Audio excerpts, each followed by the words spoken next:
Good morning, everyone. Thanks for attending today's webinar. My name is Javier Portos, and I'm here to present with Jake Taylor, my coworker from IPS, the topic Corona partial discharge maintenance for high voltage machines at the field.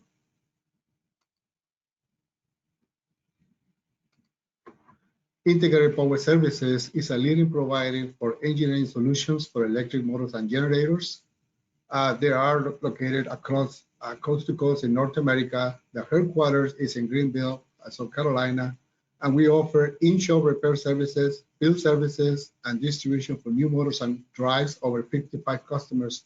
We work in a continuous process asset incentive industries. We cover all different kinds of industries, including oil and gas, petrochemicals, refinery, pulp and paper, cement plants, utilities, power plants, and all kinds of more industries that they use rotated equipment.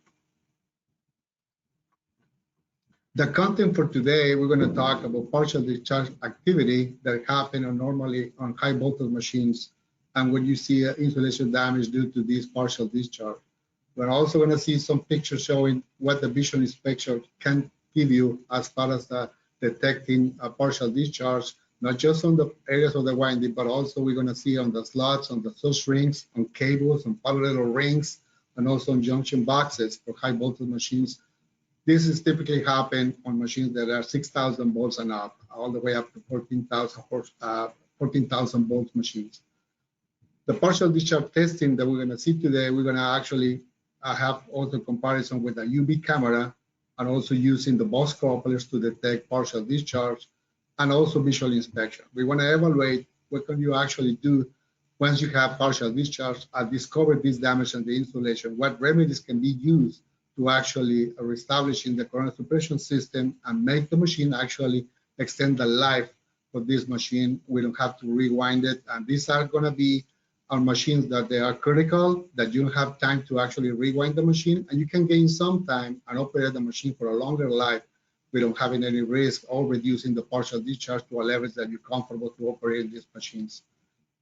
These options and remedies apply, and they will mitigate the high partial discharge that are discovered of machines that have been operating with high activity PD at the site.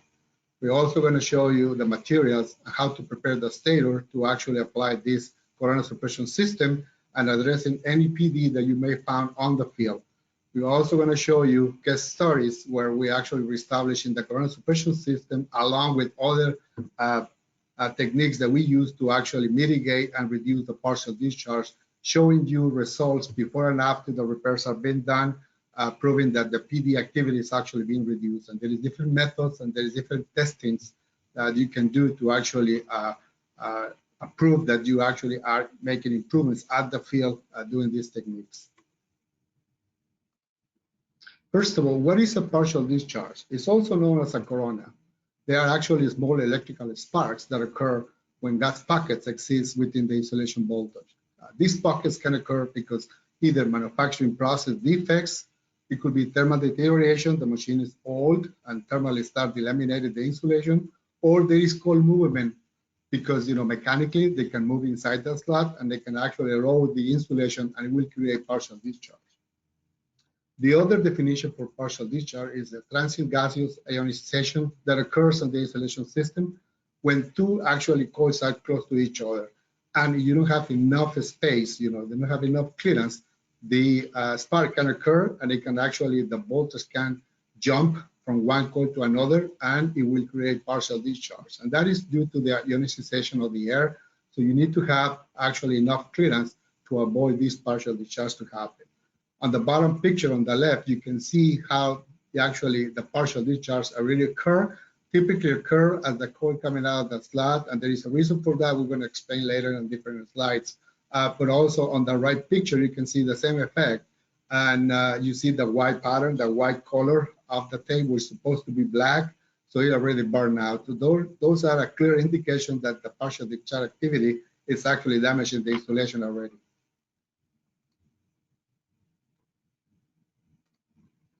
Now, before we go into different PDs that we found in the machine, I want to explain what the coil look like. This is a single coil with different tapes that I use to actually mitigate the partial discharge. Typically, you know, what you see on the center of the coil, this is a diamond-shaped coil, all right? It's a multi-turn winding. This is an unpure coil, okay? Still a green coil, meaning it hasn't been BPI, it hasn't been processed yet, but you have the conductive corona tape on the straight section of the coil. And then on the four corners, actually you have in both legs, you have a conductive corona tape. This portion over here that you see that is black, is actually what's inserted into the slot. It's actually in intimate contact with the potential ground.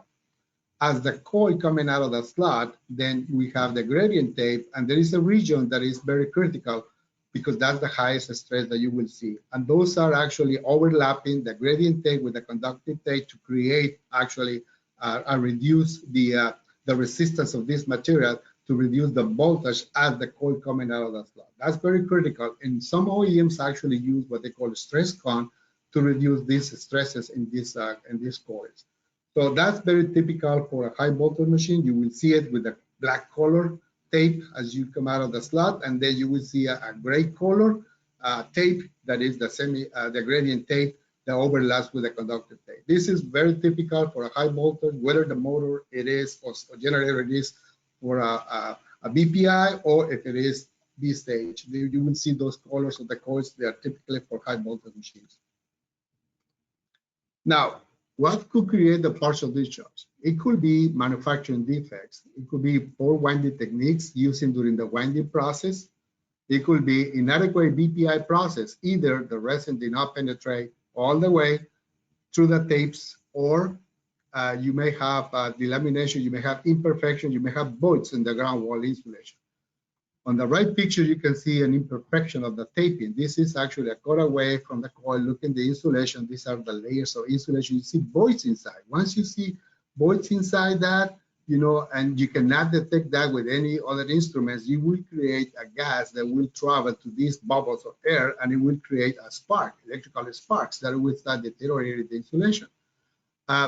Other things could be poor quality resins used during the process, especially for B stage coils or hard coils. They are also known as hard coils, or voids in the insulation of the lamination. Now, on the right picture, also you can see the cutaway of a coil, and this is what the copper is like, okay?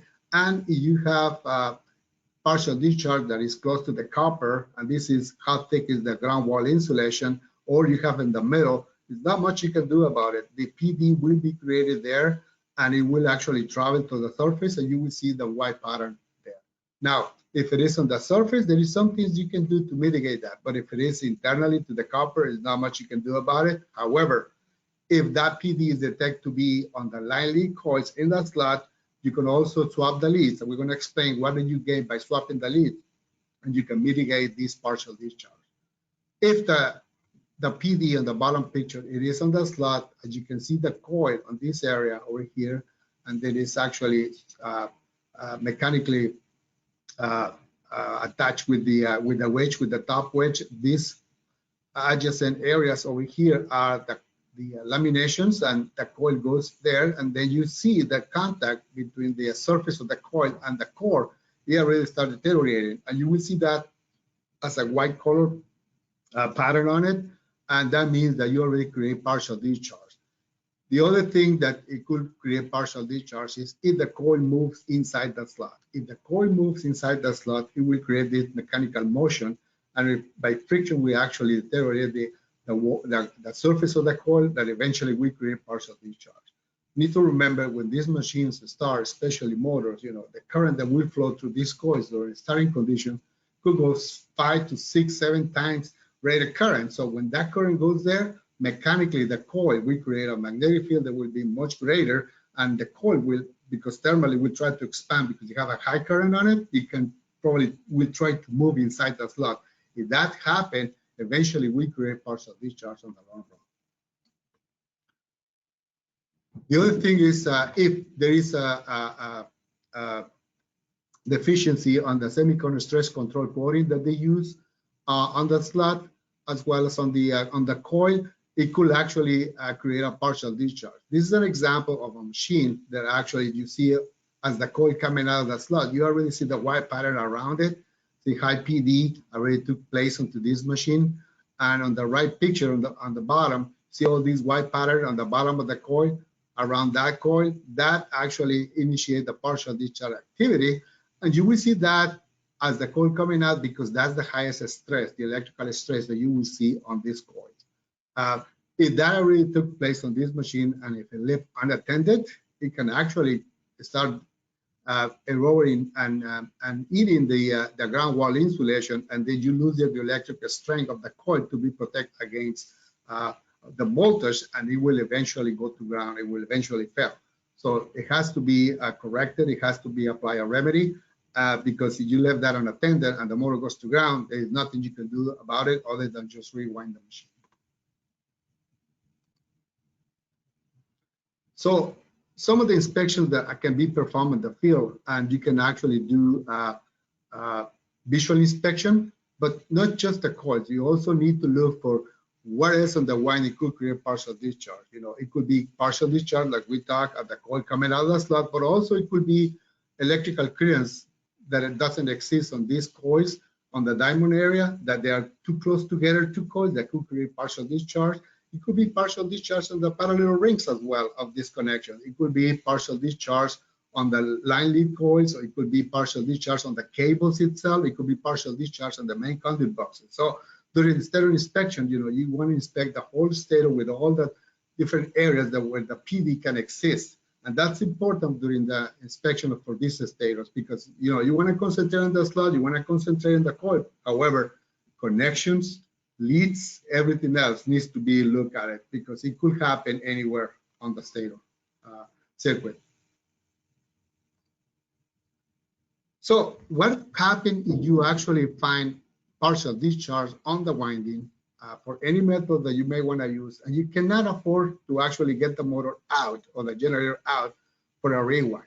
Rewind may take several ways. Well, there are some options you can do at the field to actually mitigate this partial discharge. One of the options could be swapping the neutral leads. That's a quick remedy. It will stop the insulation deterioration if PD is located in the line lead coils. And I'm going to spend a little bit of time with this, because I think it's important to know what benefits you can use by swapping the leads.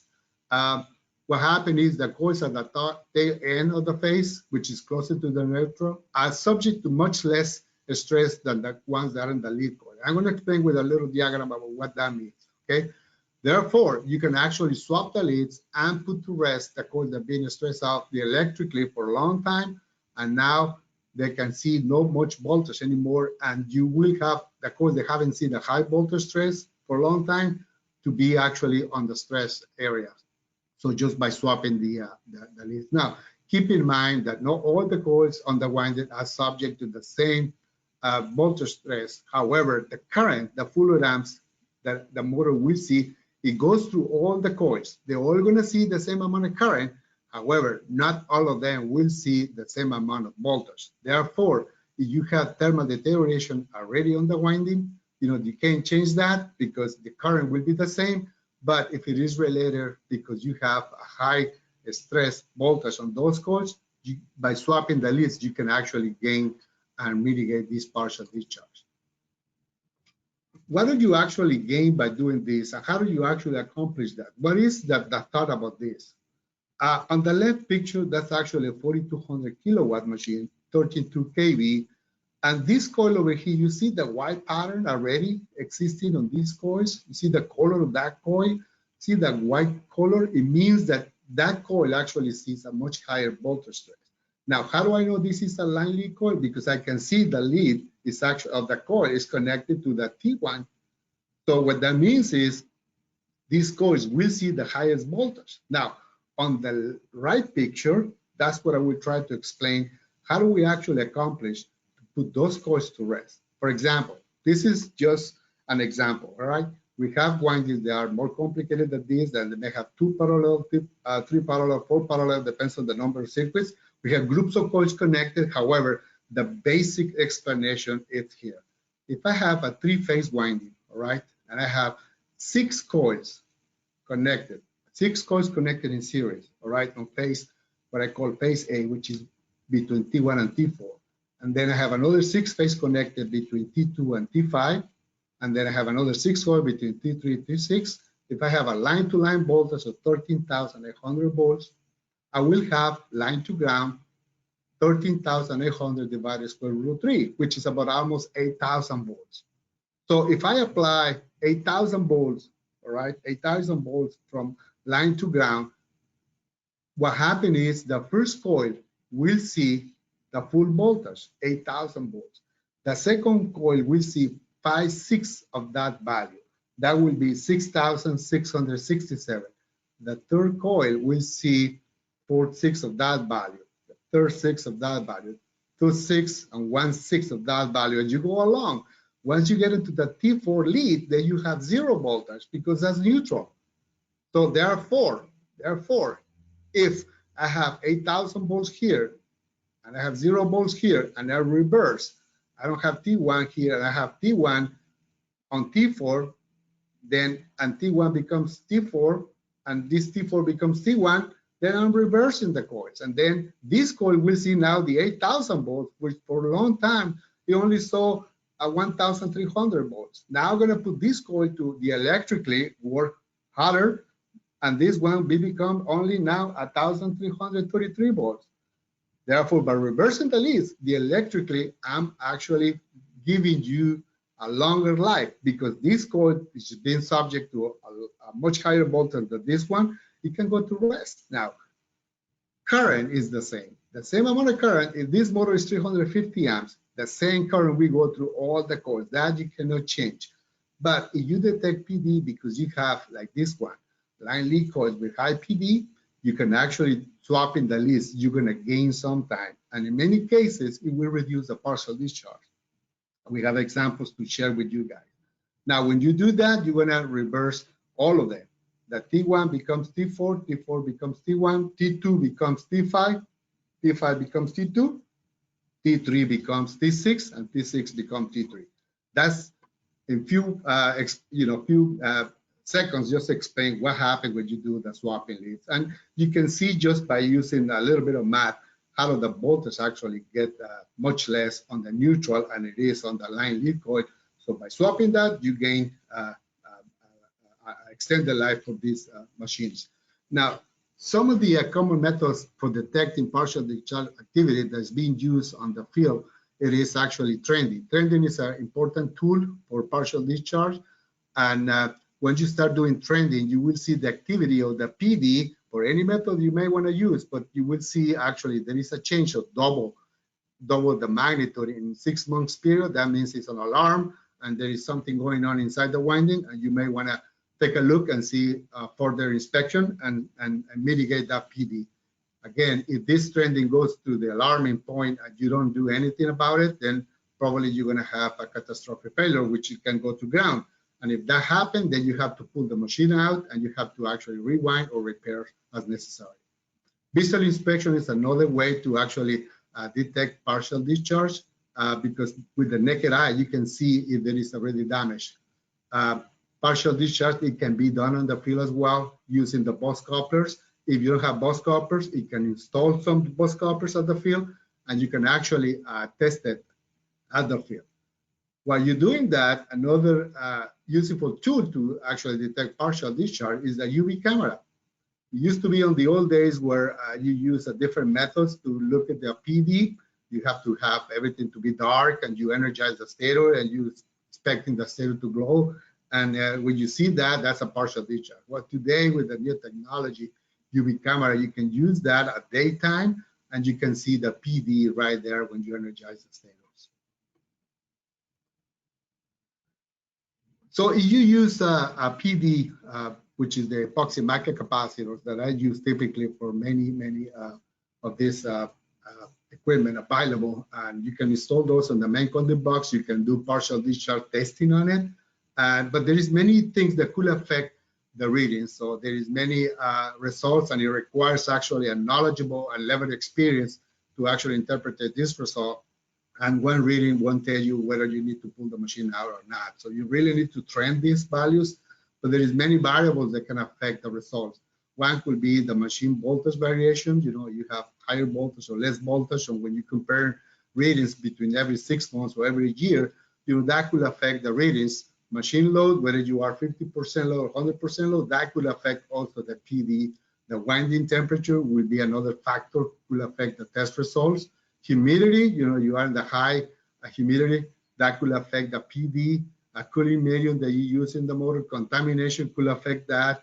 The bus couplers that they use, whether they are calibrated, whether they are properly installed, that could affect the result for PD. However, the stator visual inspection and the UV camera, you can actually physically see the damage. You can actually see the partial discharge. It doesn't really need to have a lot of interpretation for that, because it can be visually seen the damage already on the winding, and therefore you don't need a lot of people with experience to see that. You can see it by the naked eye, or you can use the UV camera where you can actually see the PD around it. Now, there is some ways that to mitigate the PD and rehabilitate these AC windings on the field. And some of the methods that can be used and been using for years is re-wedging. In case of a B-stage coil, you have hard coils. If it is in that slot, you can also re-wedge that and tie the coil in that slot and reduce the PD. Cleaning the stators and applying coating and bake the stators will also reduce the partial discharge.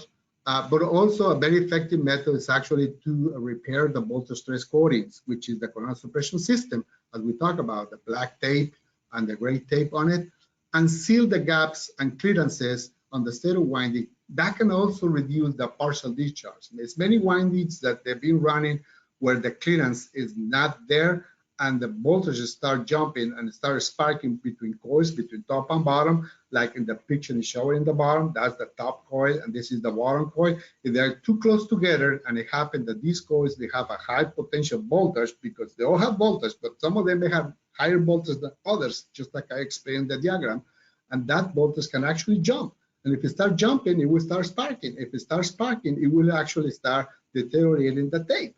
And before you know it, if you don't, it can actually track. And if it finds the ground, potential ground, it will fail. By sealing those areas, you actually eliminate the air. Since there is no air, the voltage cannot jump. So there is some silicon-based materials that you can use to actually close those clearances and reduce the partial discharge.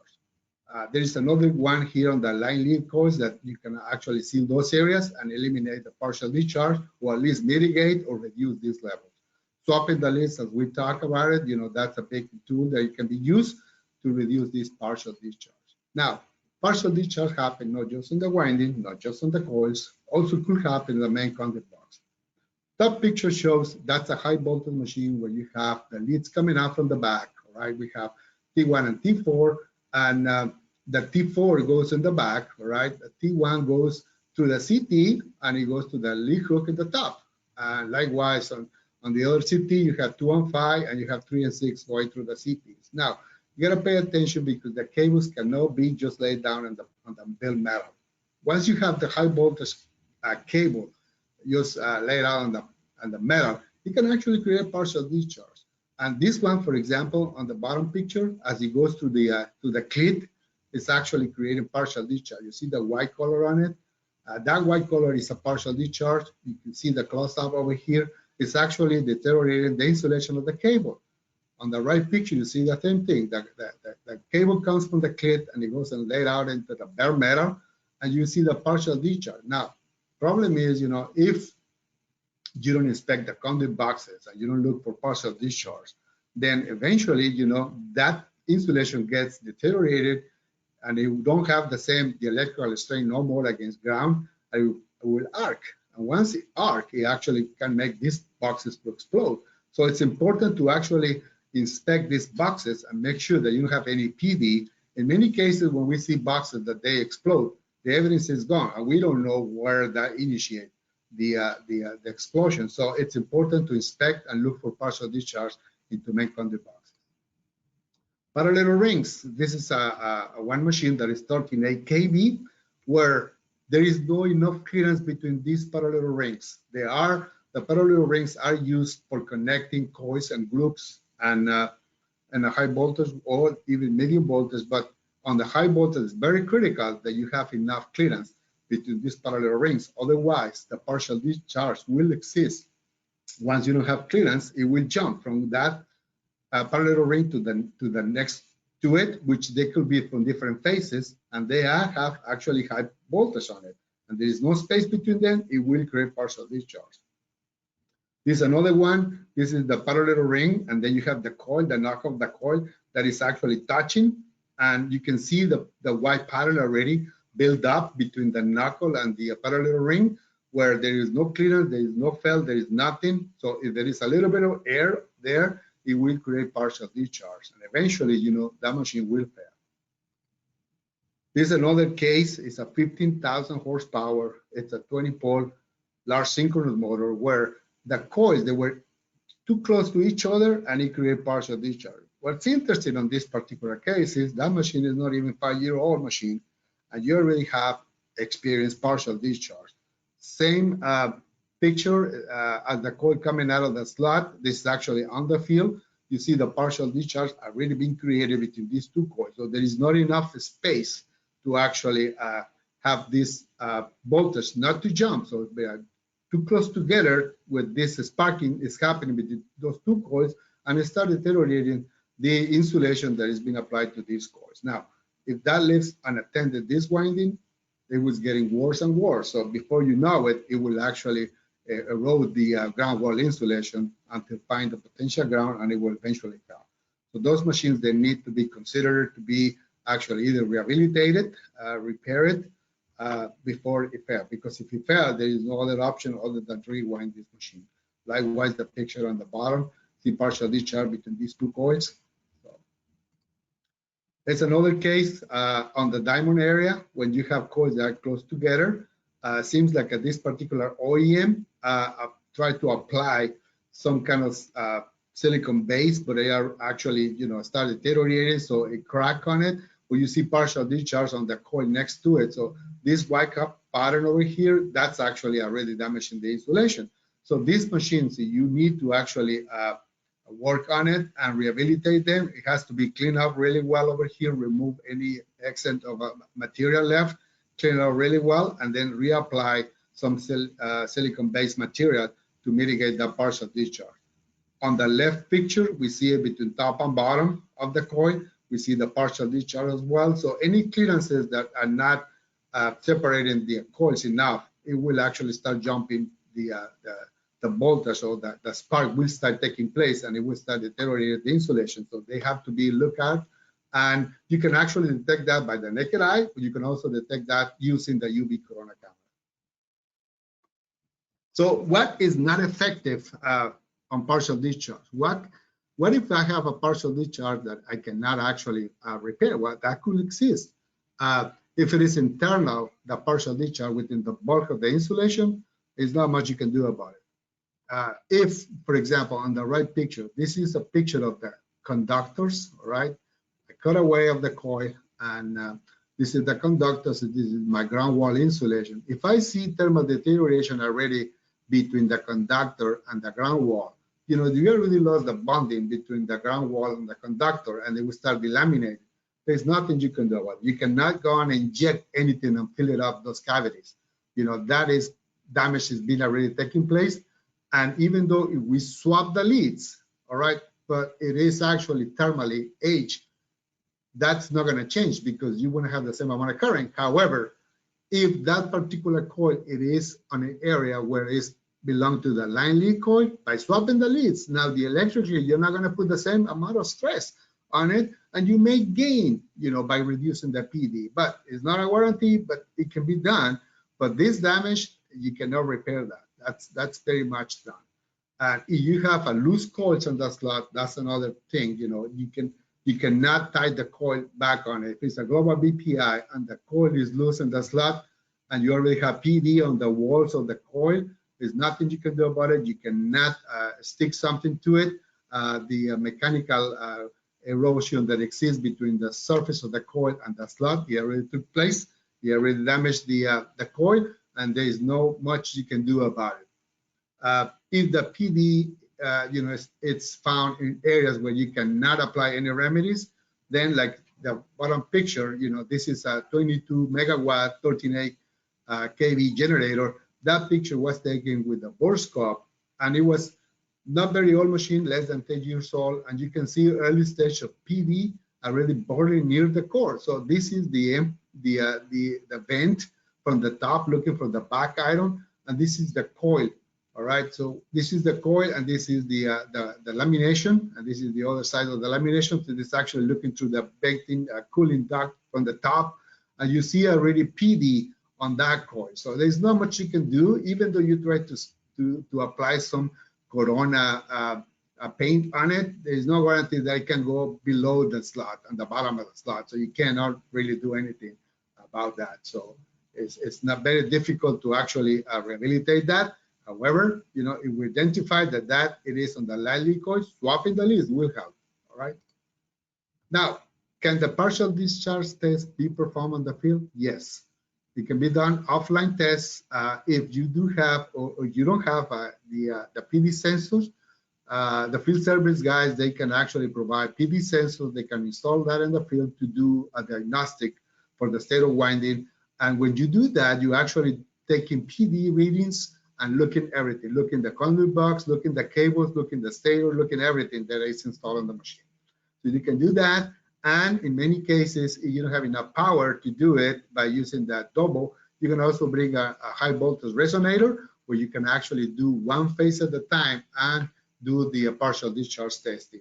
That can be done on the field with no problem.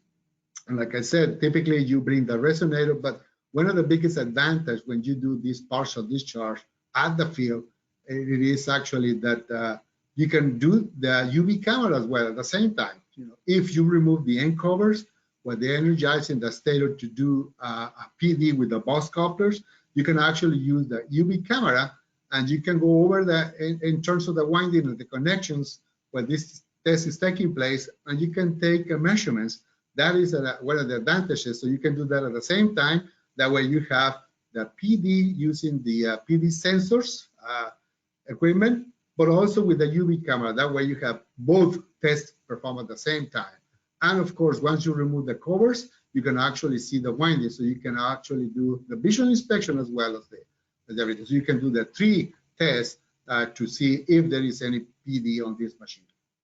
Now, the problem with the high voltage testing using the PD sensors, in many cases require high-skilled technicians or an engineer and actually to interpret the results. You will see plots, you will see magnitudes, you will see angles that then have a meaning, whether they are in the slot, whether they are in on the end turns, on the connection. So it requires a high-skilled technician to actually recognize where the PD is, and there is loose coils and things like that. And but using the UV camera or the visual inspection, it doesn't require that higher skill. Now, when you actually use the UV camera, I'm going to show you a video detecting the partial discharge on a 13.8 kV machine. They apply 8,000 volts AC, like I said, it's volt to ground. And in one of the phases that it actually has PD on it, I'm going to show you on the right movie after the repairs have been done. So when you actually energize the stator with the 8,000 volts, one phase at a time, you can go and identify which coil belongs to that phase, and you use the UV camera. As you can see the cloud that is surrounding the coil, there's actually PD on that coil, right? So as you can see that the higher the voltage, the higher will be the cloud. However, in this case, we only apply 8,000 volts, but you can see the PD activity already on that coil. Now, after you apply the Corona suppression paint on it, all right, this is the picture, the same location of the coil after the Corona paint has been applied, same voltage has been applied, and now you see no PD activity on that particular coil. So that means that the partial discharge gets mitigated, it gets reduced, and we prove that with the UV camera as well as using the PD sensor. So you can see it's a big advantage. So that means that the insulation now stopped, is not eroding anymore, and your PD levels will be, improved big time. So one of the things that is available, we don't recommend to do it in the field unless it's necessary. It is called the Corona probe test. Corona probe test is used, actually, it's a IEEE 1434. It's electromagnetic probe ratings, and it's available only when the machine is completely disassembled For example, you have a turbo generator that you're going to pull the rotor, you're going to do some work on it. Yeah, you can do that on the field. But if you have the rotor in, that you're not going to pull the rotor out, then you can't do that, because basically what you do is you have to have a long stick, and you go on over the slot and you start recording the milliamps while you energize the stator. Now, due to the high voltage that is being used and the proximity that you have with the high voltage, you require somebody with a lot of experience, because you are dealing with high voltage AC. So therefore, we don't recommend that unless it's necessary, and we have the capability to do that if the rotor is being removed. But UV camera, I think, is safe to use. It's been proved to be very reliable to detect PD anywhere, including the slot and anywhere else on the stator, but it's available as well. With that, I'm going to have Jake Taylor, which is the manager for a field service for the Gulf Coast, to explain how to reestablish the corona suppression system and the procedure to do that.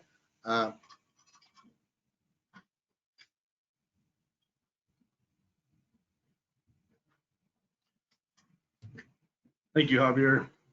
Good morning, everyone. I'm going to be going over the reestablishing the corona suppression system procedure in the field. The first thing we're going to need to do is remove the covers off the motor. And then we're going to need to make up some cleaning bonnets with the top wedge and some Scotch-Brite. We want to scrub all the affected areas with visible PD, and then clean the last 1.5 inches of the stator core end plate past the finger plate. And then we want to vacuum all the debris up. It's very important that it's a clean surface before we start applying paint. The next step is to clean the coils and interns with lint-free rags and denatured alcohol, and then mask the stator at least 1 inch back on the iron with 3-inch blue painter's tape. We'll show you some pictures on the subsequent slides that better explain this. We want to make sure that we protect the rotor as well. Put plastic wrap around the rotor or trash bags to make sure that that's completely protected before the procedure. And then we're going to mask out on the coil extension 1.5 to 2 inches past the finger plate with blue tape. At this point, we're going to apply semicon paint generously in the masked area, bridging back on the stator core and out roughly 3 inches or a minimum of 1.5 inches past the finger plate. We're going to mask 1.5 inches back on the semicon and out 6 inches with 1-inch tape. Then we'll apply 2 coats of the stress gradient paint. We'll let that dry and remove the tape. So now I'm going to show you guys some pictures of what we're talking about here. So we want to make sure that we paint also on the stator core steel on both sides of the coil. So that's shown here and here. And then we want to paint the coil surface from the motor core into the dash line. So all the way out to this dash line right here, which will be established with your tape. And then really want to make sure, we especially want to put more paint or really good coats of paint right here in between the coil and the stator core, right in the corner here. This is a 30,000 horsepower 13/8 machine that experienced high PD, and that was detected with the PD detectors. The visual inspection in the UV camera that Javier talked about revealed several coils with evidence of partial discharge. You can see that right here with this white color, and right over here as well on the picture on the right. This is one that we did this procedure on in the field down here in the Gulf. As you can see, the guys have the covers removed. They've got the rotor covered up nicely to protect it, and you can see some of the blue tape has already been put on right here. Now in this section, this is a much better picture. You can actually see the tape right here that's been put out on the end of the coils, then also back here on the iron. So that's already been established, and then this is a picture of them actually applying the paint. And this is what the finished product looks like. So as you can see, by using the blue painter's tape, we have a very uniform all the way around the entire, stator. So everything looks really good. We've got the stress gradient established, everything's dry. And from here, we've mitigated the corona. And now we're going to talk about some post corona suppression system testing. So Javier is going to come back to talk about that with everyone.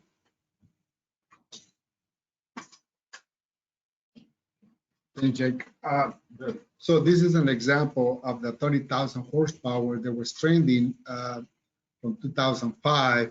You can see the PD, how actually we start getting stable and then elevated some points. And again, some of these conditions will be affected by the load of the machine, the humidity, and things like that. However, from 2015, you can actually see all these levels for trending PD will start getting elevated.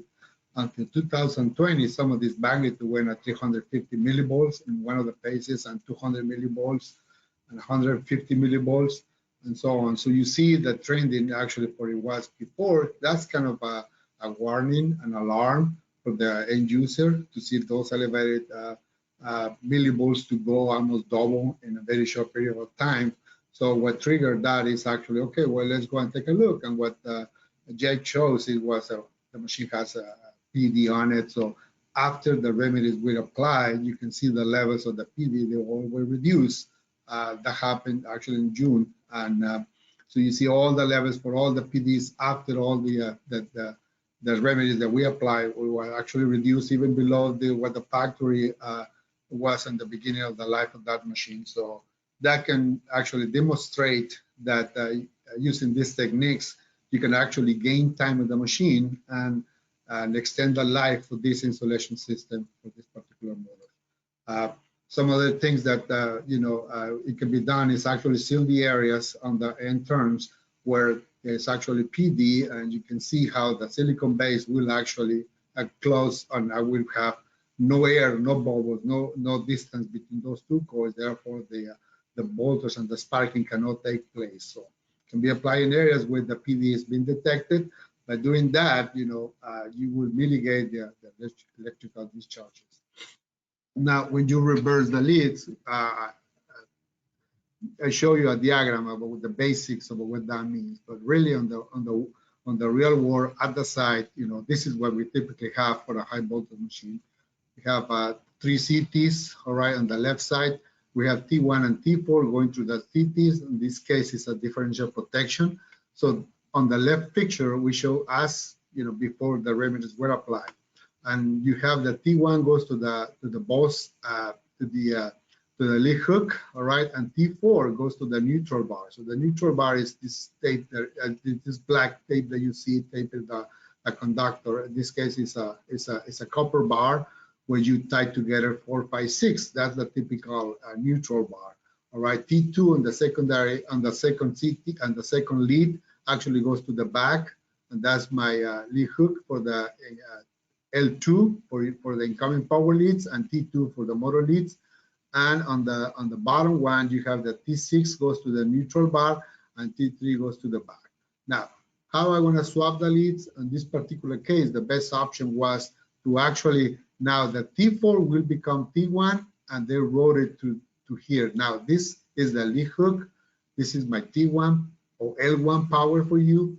And then my T5 now goes to T2, and my T6 now becomes to T3.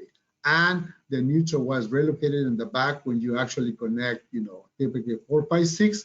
Now it will be 1, 2, 3 on the back. So by doing that, we're actually reversing the leads of the machine. T1 becomes T4, T4 becomes T1, T2 becomes T5, and T5 becomes T2, and T6 becomes T3, and T3 becomes T6. So by doing that, we're reversing the lead, and I'm going to show you, this is an example of reversing the connection comparison before and after. You can see a big improvement. These are the typical PD sensors that I use with the equipment to detect partial discharge. Before the reverse connection took place, you see high activity of PD.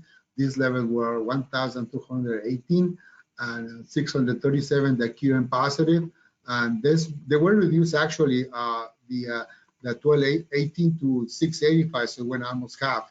The QM positive 637, it went to 337. The QM negative 226, it went to 148. So we can say by just doing that, it will actually mitigate the partial discharge, because the levels that they found after reversing this, they are actually doing a big improvement on the PD. Now, we're still seeing the same 45 degrees and 225 degrees, which is an indication that they're somewhere there on the slot. However, the levels, the magnitude that it was reduced, it will actually extend the life, because we no longer have the same levels of PD. As you can see on the right side graphic, actually the this graphic goes to 750, and where it was before it's a 1500. So the scale actually has to be reduced to be able to read those levels, just because the big improvement that took place by reversing the leads. This is another example. That's a 11,000 horsepower, 39 kV at the field, removing the leads and doing a partial discharge. So as long as the end turns are available, you can actually shoot it with a UV camera and collect data and information to see if there is any PD activity around the end turns, around the connections. On the other side will be the connection, parallel rings. Anything that is accessible to the PD camera, you can actually get data and see if you can detect any partial discharge. Now, that particular machine, the 11,000 horse, 38 kV, after being applied the remedies that we just talked about it, you can see before and after all the phases actually get an improvement on the partial discharge. So for example, the phase A, the QM positive from 381, after doing the pain coronal suppression system or rehabilitation of the machine, we actually went to 131. So we actually went half of that. The QM negative from 336, it went to 145. And the results for this, it shows and demonstrate that by doing this, actually, the PD gets reduced in many cases. And it's very effective method that it can be used to actually extend the life of the machine. Now, what about main conduit boxes? What if I have PD on main conduit boxes? Well, remedies can be applied also during PMs, because if you see PD, like the left picture, you see a cable touching, the ground cable touching the high voltage cable. So we already create a PD on it by separate them, by using blocking and tie them and avoid any contact. That will actually mitigate the partial discharge because there's enough space between them. Just remember, when you start motors across the line and these cables are just there, they're loose, then therefore the cable can move. And if they move, it can touch either ground or you can touch another cable. And if they stay together and they're energized, they will create partial discharge on the long term. So this is another example. Actually, the wire of the CT was actually touching the high voltage cable, and it created partial discharge already, and there is some damage already created. So by inspecting these boxes, you can actually put a spacer between them, tie them, and insulate the damaged area. That way, the machine can operate safely and reduce the partial discharge. Because remember, when you took the PD readings from the main conduit box, you can actually test in the whole thing, including the cable. So if doing these remedies, they can actually mitigate the PD.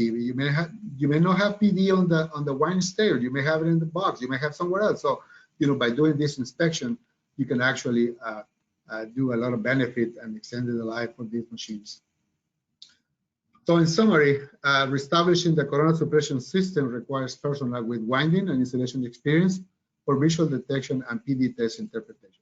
What does that mean? Well, that means that the people need to understand what is the line lead coil, what is the connection, and which will be the critical the highest coils with the highest stress, and detect that to be able to actually go into with a UV camera and shoot the areas that we know that are the highest stress voltage for these coils, and look at between top and bottom. And sometimes, it requires a little bit of experience. However, to show and demonstrate the PD, it doesn't really require a lot of interpretation. You will see it with a UV camera, or you will see it with a naked eye. A complete inspection, testing, and mitigation of partial discharge will take probably about a week to do that, okay? The time allows you to evaluate and apply all the necessary remedy to rehabilitate the stator winding and mitigate the partial discharge. These procedures have been applied for establishing coronal suppression system, and they prove to be safe and extend the machine installation operating life. Now, before performing any high voltage stage, the machine is previously measured. In no case, the AC voltage more than line to ground is being applied to the stator. Therefore, voltage applied to these machines during testing are non-destructive. Conclusions. In many cases, a high voltage machine can be rehabilitated to extend its operating life. Identifying machines with partial discharge can be accomplished by utilizing a PD sensors, UV camera, visual inspection during PMs. Reestablishing coronal suppression system can be accomplished in the field, and in many cases, especially for large machines, Some of the paint materials used need to be dry out before the other second coat can be applied, and therefore it takes the whole inspection, cleaning, repairs between 4 to 7 days. And it depends on the machine construction and its accessibility to the stator winding. You know, if those covers are easy to remove, or those covers need a little bit of more work or cranes to remove them, you know, it takes a little bit longer. However, it can be done. When machines are inspected, it also represents a great opportunity to inspect other machine components. If we want to remove the covers, maybe when we're doing the 4-7 days work, you know, you can also look the bearings, pedestal, you can look at the cooling, you can actually inspect the rotors as well. So you represent an opportunity just to look into the stator, but also do other maintenance and look into other components to make sure that, you know, these components are still in good condition. And if it's something that can be detected right there, you know, it can be applied a remedy for that as well. With that, we open to questions or comments that you may have about this webinar. Hi, Javier. Yes, we do have some questions that have been asked. A few were asked while you were, of course, were doing the presentation. So the first one that was sent in was, what solution are you giving in case the PD is within the slot? In the slot, you know, again, you know, we need to identify if this slot or this coil that is in that slot, it belongs to the line lead coil. If it belongs to the close to the neutral point, there is not much you can do about it. If we're talking about global BPI, there's not much you can do about it if it is in that slot, because it already damaged the slot. It already damaged the insulation that is on that slot. And I think I talked about it in one of my slides. But if that coil belongs to the line lead coil, then by swapping the leads, actually you can mitigate that if it's due to the electrical stress. Now, keep in mind that, you know, we have machines that they're supposed to have 6 leads out where you can actually swap the leads. And I will say, you know, the second option will be, hey, break the connection and make a neutral available. That could be, but it's a major work, but it can be done. If the machine is critical and it's high voltage, it can be done as well. And that way you actually can swap the leads. All right, the next question, someone asked, will the recording be available to participants? It will be.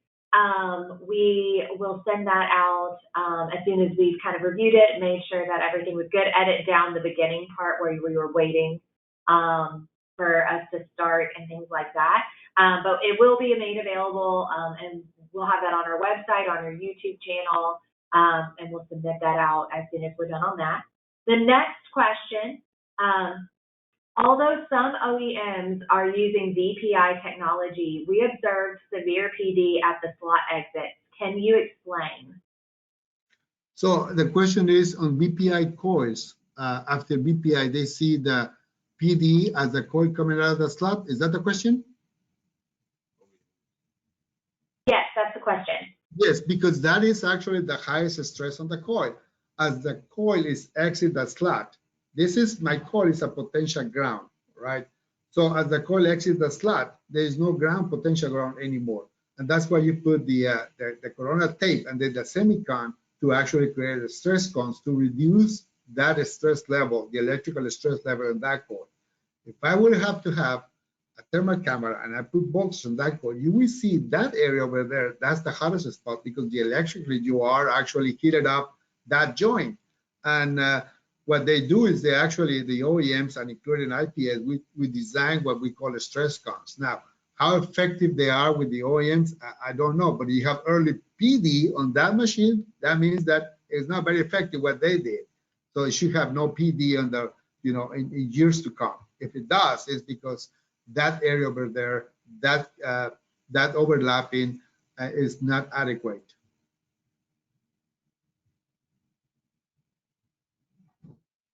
Okay, great. The next question was, have you had any experience with the DVV injection? I have not had that experience with that DVD injection.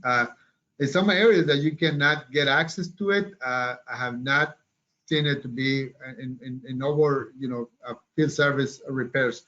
I have not. Okay. Reversing leads. It may be a lead was touching, therefore higher PD is a comment someone made.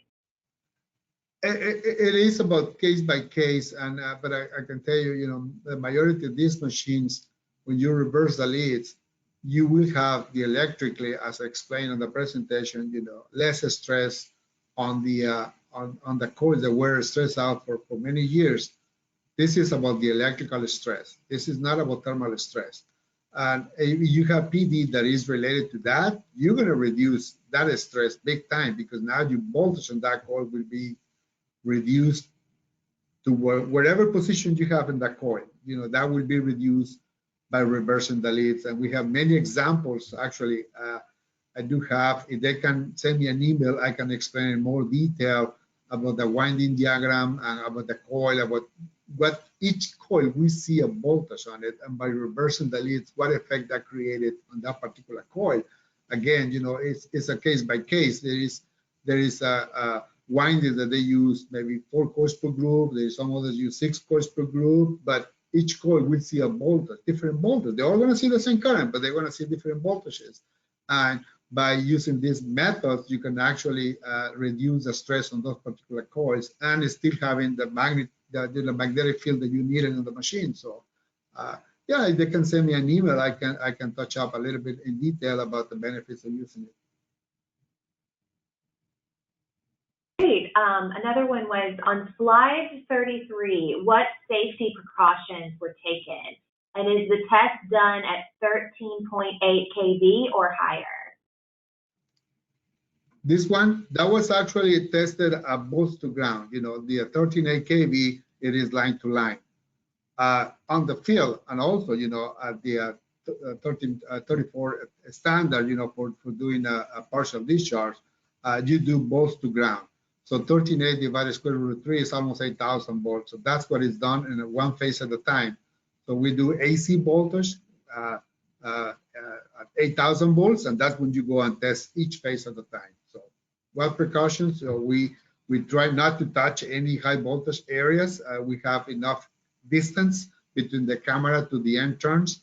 So yeah, really requires somebody that knows, the AC voltage is there. It's 8,000 volts, and nobody gets close to the stator, and we barricade the machine so nobody will get in contact with the machine. And of course, it's got to be properly grounded. So all the precautions are being taken care of by the technician, reviewed by the engineering. Typically, electrical engineer is there to perform the test. And so we're very, very cautious about that. Awesome. Is partial discharge a significant concern for motors less than 6 kV? That's a very good question. I've been asked that several times, and typically we see 6,000 volts and up. In my career with IPS, 10 years, but I've been in the motor business for 32 years. I only seen 5 or 6 cases with a PD on a 4160 volt machines. However, these particular machines were for a specific OEM, and these machines were driven by a variable frequency drive, not across the line, not a sinusoidal power line. So they do have a PD on it, and but it was due to the drive. It was some spikes from the drive that it make this ground wall insulation to actually see the high peaks that we create partial discharge. And actually, this particular OEM, they apply grading tape on the 4160, so they knew that they would have that from the drive, and eventually, it create partial discharge. But it's not common to see a PD on a 4160 volt machines. Awesome. Another question was, other than the LaPorte IPS shop, which other IPS locations had folks able to do field reestablishing of corona suppression system?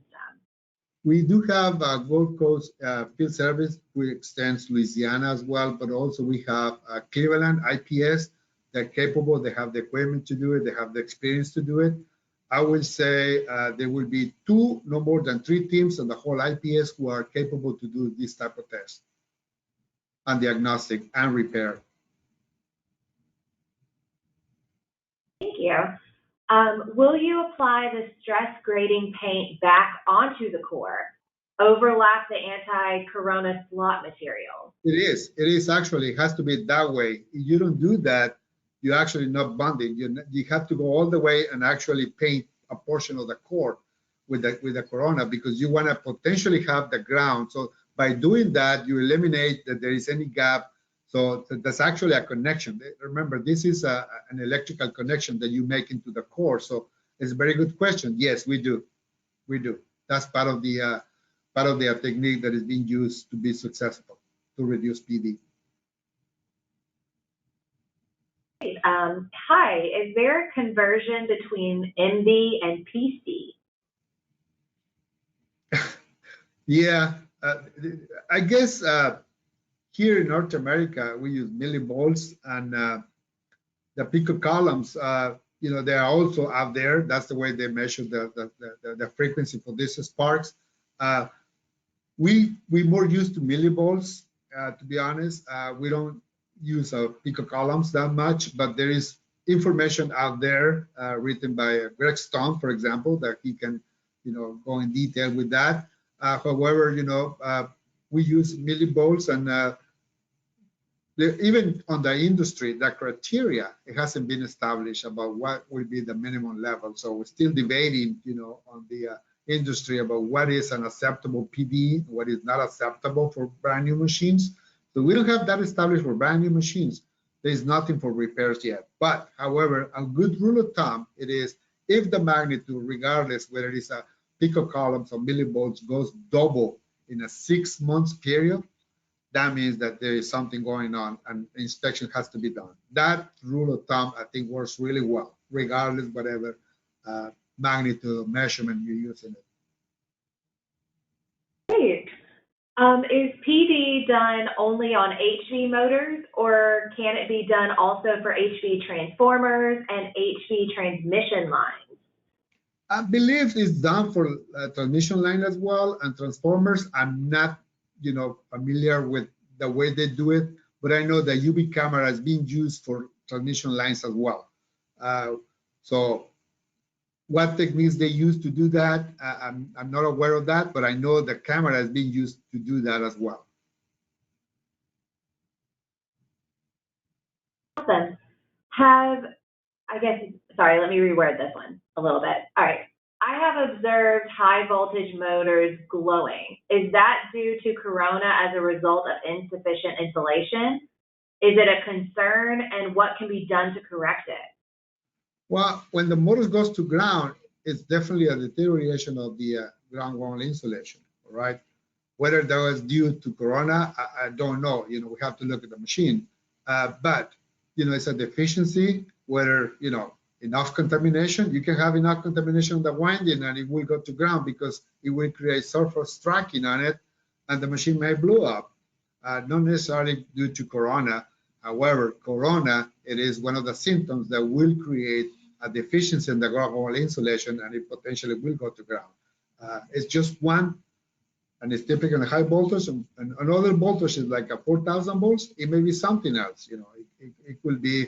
It could be that something gets stuck in the winding, something becomes loose on the rotor, and it hit the stator and it went to ground, or just deficiency, you know, thermal aging, and you lose the electrical strength of the tape, you know, and that could also make the machine to blow up. If they send me details and a picture or something about what machine we're talking about, I can probably extend more about it.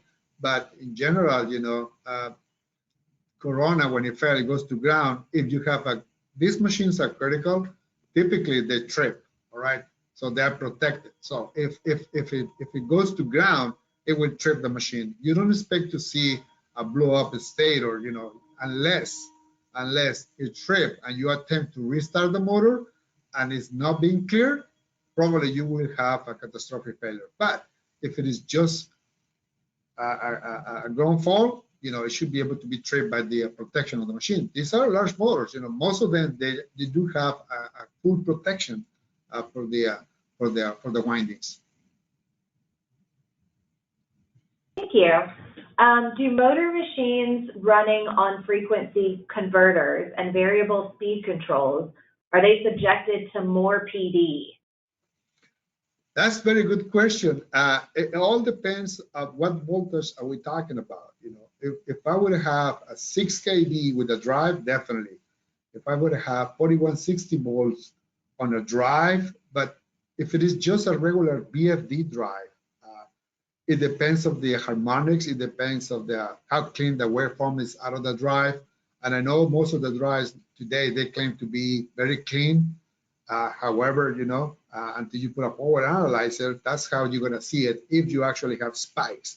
Now, if we're talking about motors that they are not on the centrifugal loads, and you have motors that they are used by ACI drives, cycle converters, so that type of drive, where the power coming out of those drives are not like a regular, you know, IGTVs, the inverters. They are different, and you will have a lot of ripples on the voltage. It's like it's not a sinusoidal wave anymore. It is, you know, kind of a crazy looking spikes on it that it's AC voltage, but it's not very clean. That will create PV, yes, absolutely. And you have to protect against those machines. And typically you see, you know, voltages in 3.3 kV or 4,000 volts. They are not at the high voltage, but they are LCI drives and cycle converters. Okay, the next question, is the silicone the best PD suppression material?